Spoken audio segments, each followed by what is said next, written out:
আপুনি মই সংসাৰৰ পৰা একো নিব নোৱাৰো। যিবোৰ আছে চব সংসাৰৰে, আপোনাৰ কামত নাহে, কিন্তু আপুনি সেইটোতে অহংকাৰত বন্দী হৈ আছে। এইটো অন্ধ নহয় জানো? এইজন মানুহ অজ্ঞানী নহয় জানো? এজন মানুহৰ 80 বছৰ 90 বছৰ পাৰ হৈ গল, অকল পইচা চিন্তা, অকল মাটিৰ চিন্তা, কিন্তু জীৱনৰ চিন্তা নকৰে। আৰু দুদিন পাছত শৰীৰ এৰি দিব, আত্মাৰ চিন্তা নকৰে। আত্মা যে নৰকলৈ যাব, আত্মা যে অধগতি যাব, আত্মাই যে পৰমাত্মাক পাবলৈ আহিছিল, সেই পৰমাত্মাক বাদ দি আত্মা নৰকলৈ যাব। 20টা মূত্ৰৰ এই শৰীৰটোকে সঁচা বুলি ভাবি আত্মজ্ঞানটো যিজন নলয়, এইজন অন্ধ, এইজন প্ৰজ্ঞাহীন। চকু নথকা অন্ধজন ভাল। আপোনালোকে দেখিছে, এতিয়া সক্ষম বুলি কৈছে, আমিহে খুন্দা মাৰো, তেওঁলোকে খুন্দা নামাৰে। এজন চকু নথকা মানুহে খুন্দা নামাৰে, চকু থকাই খুন্দা মাৰে। এজন অন্ধই টৰ্চ এটা জ্বলাই গৈ আছিলে, তেতিয়া এজন সন্তই লগ পালে, কলে যে তুমি চকুৰে দেখা জানো? বোলে মই নেদেখো। তেতিয়াহ'লে এই টৰ্চটো কেলে লৈছা? এই দেখাসকলে খুন্দা মাৰিব বুলি। মই খুন্দা নামাৰো, এই দেখাসকলে খুন্দা মাৰে। অৰ্থাৎ মনত ৰাখিব, যিসকল শিক্ষিত, এইসকলৰে জীৱন ধাৰাটো বহুত কষ্টদায়ক। এইসকলে বেছি ভুল কৰে। যিসকল শিক্ষিত, অৰ্থাৎ দেখা মানুহ, চিগাৰেটৰ পেকেটত লিখা আছে cigarette smoking is injurious for health, স্বাস্থ্যৰ কাৰণে অত্যন্ত ক্ষতিকাৰক চিগাৰেট। আৰু শিক্ষিতসকলে চিগাৰেট খায়, পঢ়ি লয়। এজন মূৰ্খই খালে আপত্তি নাই, ই নাজানে বেচেৰা, সি নাজানে, তাৰ চকু নাই, পঢ়িব নাজানে। কিন্তু এজন পঢ়িব জনা মানুহে ভুল কৰে।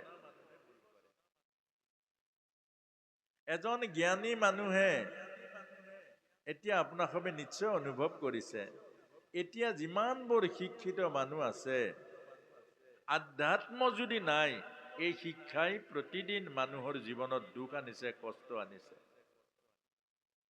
যিমানবিলাক বৃদ্ধাশ্ৰম আছে, তাত প্ৰায় মেজৰিটি শিক্ষিত পুত্ৰসকলৰে মাতৃ আৰু পিতৃ বৃদ্ধাশ্ৰমত আছে। কেলে? এতিয়া আমাৰ যুৱ প্ৰজন্ম, আজি যিটো অনুষ্ঠান, এইটোৱে বৰ তাৎপৰ্যপূৰ্ণ। আধ্যাত্মিকতাক বাদ দি, আত্মসাধনাক বাদ দি, জীৱন দৰ্শনক বাদ দি এজন মানুহ সুখী হ'ব নোৱাৰে। ধৃতৰাষ্ট্ৰ ৰজা হ'ল, সুখ নাই। 100 পুত্ৰ হ'ল, সুখ নাপালে। প্ৰতিটো পুত্ৰৰ চিতাৰ জুই চাব লগা হ'ল। আৰু 100 হাতীৰ বল আছে, সদায় ভয়ত থাকিলে। আমাক এই কথাটোৱে প্ৰথম বুজাইছে, আত্মজ্ঞান নথকা, আধ্যাত্ম জ্ঞান নথকা শিক্ষাই আমাক দুখ দিব, সুখ দিব নোৱাৰে। সেইকাৰণে ভগৱত গীতাই প্ৰথমতে আমাক এই শিক্ষাটো দিছে, আমাৰ সমাজখন আধ্যাত্মিকতাৰ জ্ঞানেৰে পৰিপুষ্টি কৰিব লাগিব। আমাৰ সন্তানসকলক আধ্যাত্ম জ্ঞানৰ মাজেৰে তেওঁলোকক জীৱন দৰ্শন কৰাব লাগিব। আমি যদি দেহৰ দৰ্শন কৰিলোঁ ঠিকেই, এই নাকৰ পৰিচয় দিলোঁ, কাণৰ পৰিচয় দিলোঁ, চকুৰ পৰিচয় দিলোঁ, জিভাৰ পৰিচয় দিলোঁ, এইটো পিতৃ মাতৃ দিয়ে শিশু অৱস্থাতে, কোনটো কাণ, কোনখন নাক, কোনটো। কিন্তু তাক আধ্যাত্ম জীৱনটো শিক্ষা কিয় নিদিয়ে? সি যে আত্মা, তাৰ যে জন্ম মৃত্যু নাই, দেহটো যে এটা চোলা, দেহটো যে এটা বাকলি, এই জ্ঞানটোতো আমি দিব লাগে। বোপাই, পাপ কৰিলে জীৱনটো নৰকলৈ যাব। মনত ৰাখিবা যে পাপ যদি কৰা, জীৱনটো নৰকলৈ যাব।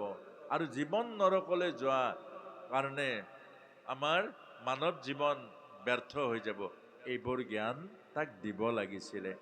কিন্তু যদি আমি তাক সেইবোৰ জ্ঞান নিদিওঁ, তেতিয়াহ'লে আপোনাৰ মোৰ জীৱনৰ কষ্ট হ'ব। এইটোৱে আমাক বুজাইছে পাৰ্থয় প্ৰতিবদিতম। অৰ্জুনক এইটোৱে বুজাইছে, অৰ্জুন, তোমাৰ যিটো মোহ, দেহৰ সম্পৰ্ক, এইটো দেহৰ সম্পৰ্কটো মানুহৰ নাই। দেহ অস্থায়ী, দেহ শ্মশানলৈ যাব, দেহৰ সম্পৰ্ক শ্মশান। দেহটো শ্মশানলৈ যাব। জাতস্বহী ধ্ৰুৱ জন্ম, ধ্ৰুৱ জন্ম মৃত চচা। যাৰ জন্ম আছে তাৰ মৃত্যু আছে। এই দেহৰ জন্ম আছে, দেহটো এদিন শ্মশানলৈ যাব, এইটোৱে সত্য। ন জয়তে ম্ৰিয়তে বা কদাচিত নায়ম ভূতা ভবিতা বা না ভূয় আজো নিত্য শাশ্বত পুৰণয়ম ন হন্যতে হন্য মানে শৰীৰ না। আত্মাৰ জন্ম নাই, আত্মাৰ মৃত্যু নাই, আত্মা সনাতন, আত্মা শাশ্বত, আৰু সেই আত্মাই হলা তুমি। এইটো সত্য। আত্মা জন্ম নাই, মৃত্যু নাই, আত্মা সনাতন, আত্মা শাশ্বত, ভগৱান কৃষ্ণই কৈছে, এইটো মানুহে কোৱা নাই। আৰু যদি ভগৱান কৃষ্ণৰ কথা বিশ্বাস নকৰো, তেতিয়াহ'লে আৰু বুজাবলৈ দৰকাৰ নাই, শুনিবলৈ দৰকাৰ নাই, আহিবলৈও দৰকাৰ নাই। নৰকলৈ যাবই জীৱন, তাক কোনেও বাধা দিব? কাৰণ ভগৱান কৃষ্ণৰ কথা ধৃতৰাষ্ট্ৰই নুশুনিলে, ভগৱান কৃষ্ণৰ কথা দুৰ্যোধনে নুশুনিলে, আৰু ভগৱান কৃষ্ণৰ কথা দুৰ্যোধনে নুশুনিলে কাৰণে, ভগৱান কৃষ্ণৰ কথা ধৃতৰাষ্ট্ৰই নুশুনিলে কাৰণে তেওঁলোকৰ নৰকেই হ'ল আৰু সৰগ নাপালে। গতিকে আমাক বুজাইছে, ভগৱান কৃষ্ণই কৈছে আমি সত্য কি? আমি সত্য আত্মা, আমি দেহ নহয়। ভগৱত গীতাই কৈছে বাসাংসি জীৰ্ণানি যথা বিহায় নবানি গৃহণাতি নৰোপহাৰানি তথা শৰীৰানি নান্যানি সংযতানি নবানি দেহি। এই শৰীৰটো এটা চোলা, এই শৰীৰটো মাত্ৰ এটা চোলা। এই পানী কেঁচুৱা শৰীৰটো কলৈ গ'ল? আপুনি মই যে কেঁচুৱা আছিলো, চোলাটো কলৈ গ'ল? এই চোলাটো হেৰাই গ'ল। তাৰ পাছতে আমি শৈশৱৰ চোলা এটা পালো, এইটো কলৈ গ'ল? আপুনি মই ক'ব নোৱাৰাকৈ শৈশৱৰ চোলাটো এদিন হেৰাই গ'ল আৰু নাপায় সেইটো। আপুনি যে কেঁচুৱাৰ চোলাটো আৰু ঘূৰাই আনিব পাৰিব জানো? নোৱাৰে। শৈশৱৰ চোলাটো পাৰিব জানো? নোৱাৰে। এদিন যৌৱনৰ চোলাটো সেইটো নোৱাৰে ঘূৰাই আনিব, এইটো এদিন লয় হৈ যাব। আৰু এদিন এই বৃদ্ধ চোলাটো এদিন ই হেৰাই যাব, ই মাত্ৰ এমুঠি চাই থাকিব। সেইটো শিৱই আমাক মনত পেলাই দিছে।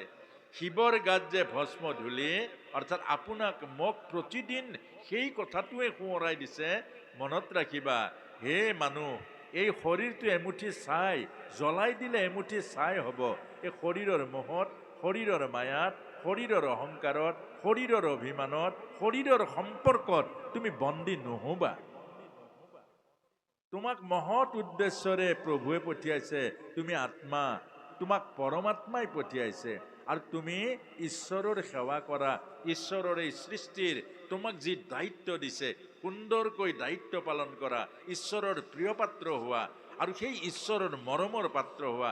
এদিন তোমাক যেতিয়া কাম সম্পূৰ্ণ হ'ব, ঈশ্বৰে পিঠিত থপৰিয়াব, ঠিক মোৰ প্ৰিয় অমৃতস্য পুত্ৰা, মই যি উদ্দেশ্যলৈ তোক পঠিয়াইছিলো তই ঠিক কৰিলি, ইয়াৰ পাছত তোক আৰু ওপৰৰ দায়িত্ব দিম, তোক মই বিশ্বাস কৰিম, তই সুন্দৰৰূপে মোৰ কামটো কৰিলি। এই ঈশ্বৰৰ মৰমৰ পাত্ৰ। পত্নীৰ মৰম কেইদিন থাকিব? যেতিয়ালৈকে যৌৱন থাকিব তেতিয়ালৈকে পত্নীৰ মৰম থাকিব। পুত্ৰৰ মৰম কেতিয়ালৈকে থাকিব? যেতিয়া আপুনি তাক দি থাকিব সা সুবিধা, যেতিয়াই যি খোজে দি থাকিব, তেতিয়ালৈকে পুত্ৰৰ মৰম থাকিব। আৰু যিদিনা দিব নোৱাৰিব উভতি ধৰিব, জন্ম কিয় দিছিলি, দিব নোৱাৰ যদি। আৰু কেতিয়ালৈ থাকিব আপোনাৰ বুকুৰ মাজত? যেতিয়ালৈকে সি ভাৰ্যা গ্ৰহণ নকৰে। আৰু যিদিনা ভাৰ্যা গ্ৰহণ কৰিব সেইদিনা ভাৰ্যাৰ হৈ যাব। আপুনি মাতিলেও নোৱাৰো, মই ওই ল'ৰা ছোৱালী স্কুললৈ নিব লাগে। আপুনি 80-90 বছৰ বয়সৰ বিচনাত পৰি থাকিব নিজৰ এটা ৰুমত, আপোনাৰ পুত্ৰই আহি তেওঁৰ শোৱা ৰুমত সমূহ ভাৰ্যাৰ লগত থাকিব, পুত্ৰৰ লগত থাকিব, আপোনাৰ ওচৰলৈ এবাৰো যাবলৈ সময় নহব। এই কথাটো ভাবক, এই কথাটো বুজক, এই কথাটোৱে বুজক জীৱনক নাপাহৰিব। জীৱন সত্য, জীৱনৰ সেৱাবোৰ ঈশ্বৰৰ সেৱা। আমি চৰাই এটাইও যেতিয়া নিজৰ পোৱালিটো উৰিব পৰা হয়, যেতিয়া খাব পৰা হয়, তাক এৰি দিয়ে। আমি মানুহ কিমান অজ্ঞানতাৰ মাজত আছো যে মোৰ ল'ৰা, মোৰ ল'ৰা, মোৰ ল'ৰা, মোৰ ল'ৰা। ঈশ্বৰ যে মোৰ, সেই কথাটো আমি পাহৰি যাওঁ। মোৰ ল'ৰা, মোৰ ঘৰ, মোৰ ছোৱালী, মোৰ ল'ৰাই কি খাব? 4-5টা চাকৰি আছে, ল'ৰাই কলেজৰ প্ৰফেচাৰ কৈছে, তাৰ পাছতো চিন্তা কৰিছে মোৰ ল'ৰাটো ভৱিষ্যত কি হ'ব। এইবোৰ শুনাৰ লগে লগে পুতৌ জন্মে, পুতৌ। ভগৱানে কৈছে কিমান অবিদ্যাত বন্দী হৈ আছে, কিমান দেহৰ আসক্তি। এবাৰ যদি ঈশ্বৰৰ প্ৰতি সেই আসক্ত হ'লহেঁতেন, যিজনে মাতৃৰ গৰ্ভত জন্ম দিলে, সেই জন্মতে মাতৃৰ গৰ্ভত ৰক্ষা কৰিলে, যিজনে মাতৃৰ গৰ্ভত থাকোঁতে সৰ্বস্ব দিলে, আমাক আৰু বাকী কি থাকিলে? কিডনী দিলে, মগজু দিলে, বিবেক দিলে, বুদ্ধি দিলে, চকু দিলে, চকুৰ জ্যোতি দিলে, হৃদয়ত প্ৰেম দিলে, হৃদয়ত অসংখ্য ভাল পোৱা দিলে। যিজন ভগৱানে আমাক মাতৃৰ গৰ্ভত থাকোঁতে মাৰ স্তনত দুগ্ধ দিলে, জন্ম হৈ খাবৰ কাৰণে, এইজন ভগৱানক এবাৰো মনত পেলাবলৈ সময় নাই। এইজন ভগৱানক এবাৰো চিন্তা কৰিবলৈ সময়ৰ অভাৱ। এইটোৱে বুজাইছে অৰ্জুনৰ মাজেৰে। অৰ্জুন, এই দেহ সত্য নহয়। এই দেহৰ যি ৰিলেশ্যন, এই দেহৰ যি সম্পৰ্ক, এইবোৰ সম্পৰ্ক স্বাৰ্থৰ সম্পৰ্ক। এইবোৰ সম্পৰ্ক হ'ল ক্ষণস্থায়ী। দিব নোৱাৰাৰ লগে লগে বন্ধু বন্ধু হৈ নাথাকিব। যেতিয়া আপোনাৰ সকলো আছে, বন্ধুৰ সীমা সংখ্যা নাই। যিদিনা আপোনাৰ হাতত অৰ্থ নাথাকিব, বন্ধু বিচাৰিও নাপাব। সেইকাৰণে আমাক অৰ্জুনক এই কথাটো বুজাইছে যে এই দেহটো সত্য নহয়, আত্মা সত্য। আৰু অৰ্জুনক কৈছে,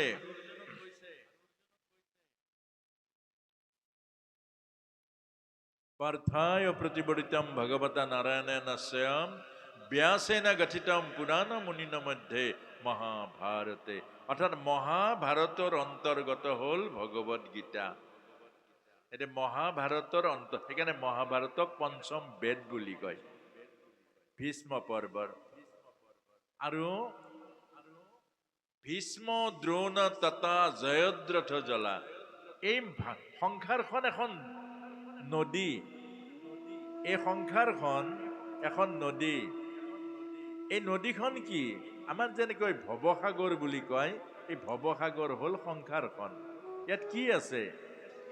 ভীষ্ম, ভীষ্ম মানে ভয়। ভীষ্ম মানে ভয়। ভয় কিহৰ ভয়? মৃত্যু ভয়। মৃত্যু দেখোন নাই। নোহোৱা বস্তুটো ভয় কৰে। যিটো আছে পাপলৈ ভয় নকৰে, পাপ কিন্তু আছে। আমি চকুৰ সন্মুখত দেখিছো, মহা মহা পাপ কৰি জীৱ নৰকগামী হৈছে, মহা মহা পাপ কৰি জীৱক যাতনা ভোগ কৰিছে সংসাৰত। নিজৰ জন্ম দিয়া পুত্ৰই যেতিয়া মাক বাপেকক উলিয়াই দিব ৰাস্তালে, তাতকৈ ভয়ানক যন্ত্ৰণা আছে। আমি চকুৰে দেখিছো। এই দেখা পাপবোৰ ভয় নালাগে। আমাক এইটোৱে কৈছে যে দেখা জগতখন, মানুহ প্ৰতিদিন শ্মশানলৈ গৈ আছে। আপোনাক সবাই উভতা জোঙেৰে খুচি খুচি পুৰি আছে, মানুহ জ্বলাই আছে। আৰু সেইটো আপুনি যে মৰিম নাভাবে কিয়? আপোনাকো যে এদিন সেই শ্মশানত নি উভতা জোঙেৰে খুচিব, আপুনি নাভাবে কিয়? এইটোৱে যুধিষ্ঠিৰে কৈছে, কিমান সত্যম, কি আচৰিত। নিজে গৈ মানুহ জ্বলাই, নিজে গৈ মানুহ খুচি খুচি জ্বলাই, কিন্তু নিজে মৰিম বুলি নাভাবে।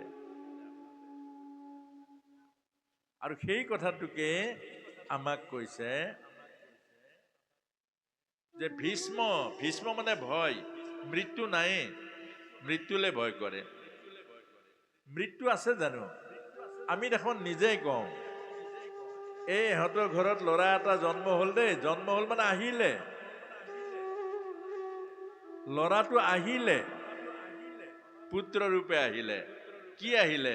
এটা জীৱ আহিলে। কি কৰি? পুত্ৰ ৰূপে আহিলে। আৰু এওঁ গ'ল দেই। আহিল আৰু গ'ল, তাৰ কাৰণে কান্দিছে। আহিল আৰু গ'ল, আহিল আৰু গ'ল, ইয়াৰ কাৰণে কান্দিছে। কিন্তু জীৱনৰ কাৰণে কিয় কন্দা নাই? মানৱ জীৱন পাই কেনেকুৱা দুখত পতিত হৈছে, কন্দা নাই কেলে? এই কথাটোকে অৰ্জুনক বুজাইছে। ভীষ্ম মানে ভয়, আৰু ভয়ক যিজনে অতিক্ৰম কৰিব পাৰে সেইজনে অতি মানুহ হ'ব, সেইজনে মৃত্যুক জয় কৰিব। প্ৰহ্লাদ, আচ্ছা প্ৰহ্লাদ নমৰে কিয়? প্ৰহ্লাদৰ ভয় নাই, সেইকাৰণে নমৰে। প্ৰহ্লাদ যে নমৰিলে, প্ৰহ্লাদৰ ভয় নাই। প্ৰহ্লাদে বুজি পালে আত্মাৰ জন্ম নাই, দেহৰ জন্ম আছে। যি মানুহ দেহ ভাৱনাত থাকে, যি মানুহ বডি কনচিয়াছ, এই মানুহে দুখ পায়, এই মানুহে মৰি মৰি জন্ম লয়।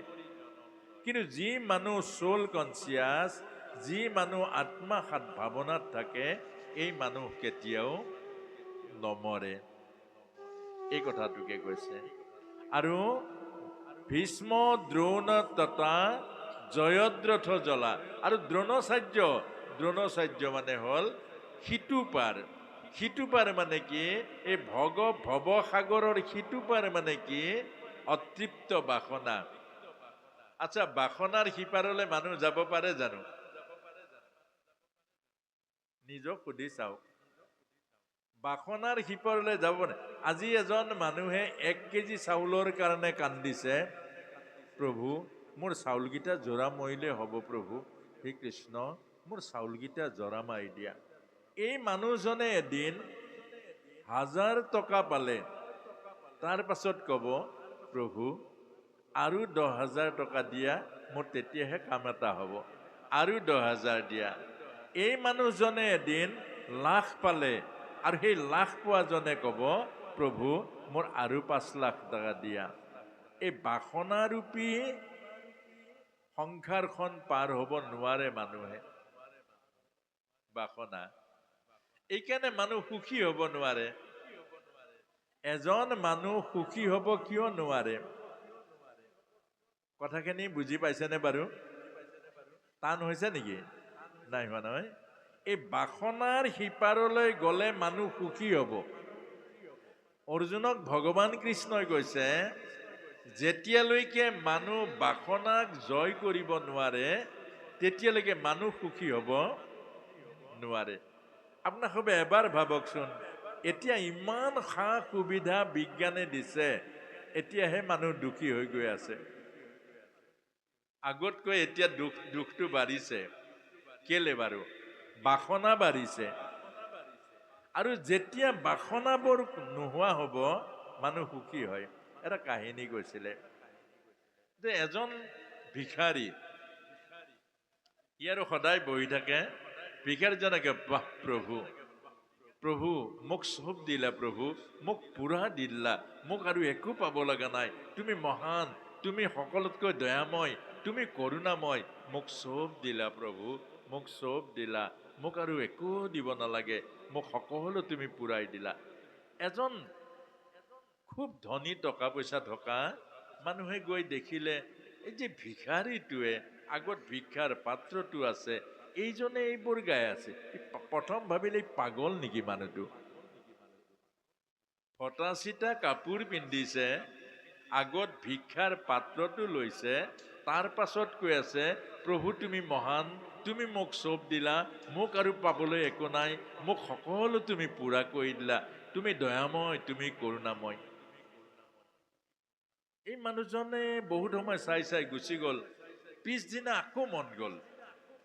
কথাখিনিও ভাল লাগিছে যে এনেকুৱা ভিখাৰী এজনে আকৌ পিছদিনা গ'ল, পিছদিনাও চাইছে। কিন্তু তেওঁ ভাবিছে, মোৰ ইমান আছে, কৰোৰ টকা আছে, কিন্তু মই ৰাতিপুৱাৰ পৰা পইচাৰ পাছত দৌৰিছো, আৰু লাগে, আৰু লাগে, আৰু লাগে। এই ভিখাৰীটো পাগল নে ভাল বাৰু? এই মানুহজন সদায় যায়, সদায় গৈ তাত ৰৈ থাকে। ভিখাৰীটো তেনেকুৱাকে কৈ থাকে। এদিন দেখিলে কোনোবা এজনে আনি ৰুটি 2খন দি দিলে তাত সন্মুখৰ থালখনত। তেতিয়া সেইজন ভিক্ষাৰী দেখিলে দুখন ৰুটি, তেতিয়া আৰু আনন্দৰ সীমা নাই। প্ৰভু, তুমি মোৰ খেয়াল কিমান ৰাখিছা, মোৰ খেয়াল কিমান ৰাখিছা প্ৰভু। মোক আজি খাবৰ কাৰণেও তুমি যোগাৰ দি দিলা। তুমি কিমান মহান প্ৰভু, কিমান দয়াময় প্ৰভু, তুমি মোক খোৱাৰ কাৰণে দিলা।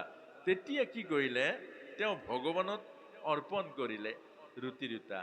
ব্ৰহ্মাৰ্পণং ব্ৰহ্মহবি ব্ৰহ্মাগ্নো ব্ৰহ্মণাহুতম ব্ৰহ্মৈবদনে গন্তব্যম ব্ৰহ্ম কৰ্ম সমাধিনা। এনেকে ভগৱানত অৰ্পণ কৰিলে। কুকুৰ এটা আহি ৰুটি দুখন কামোৰ মাৰি লৈ গুচি গ'ল। এই যিজন চাই আছিলে ধনী মানুহজনে, তেতিয়া বৰ ৰস পালে। এতিয়া নিশ্চয় ওচৰত লাঠি এডাল লৈ এই কুকুৰটো খেদিব। এইজনে কুকুৰটো খেদিব। তাৰ পাছতে দেখিলে যে কুকুৰটো ৰুটি দুখন লৈ, তেতিয়া ক'লে যে প্ৰভু, মোৰ নিচিনা এনেকুৱা দৰিদ্ৰ প্ৰভু, মোক দান কৰিবলৈও সৌভাগ্য দান কৰিলা। আজি মই অন্নদান দিব পাৰিলো। আজি এই অন্নদান দিয়াৰ মোৰ সৌভাগ্য দিলা। প্ৰভু, তুমি কিমান দয়াময়, তুমি কিমান কৰুণাময়। আৰু এই ধনী মানুহজনৰ জ্ঞান ঘূৰি পালে যে মই কিমান ভিখাৰী, এইজন কিমান মহান, যে মই কিমান ভিখাৰী। অৰ্থাৎ মোৰ কোটি কোটি টকা আছে, ভিতৰত মোৰ ভিক্ষাৰ অন্ত নাই, আশাৰ অন্ত নাই। মোক আৰু লাগে, আৰু লাগে, আৰু লাগে।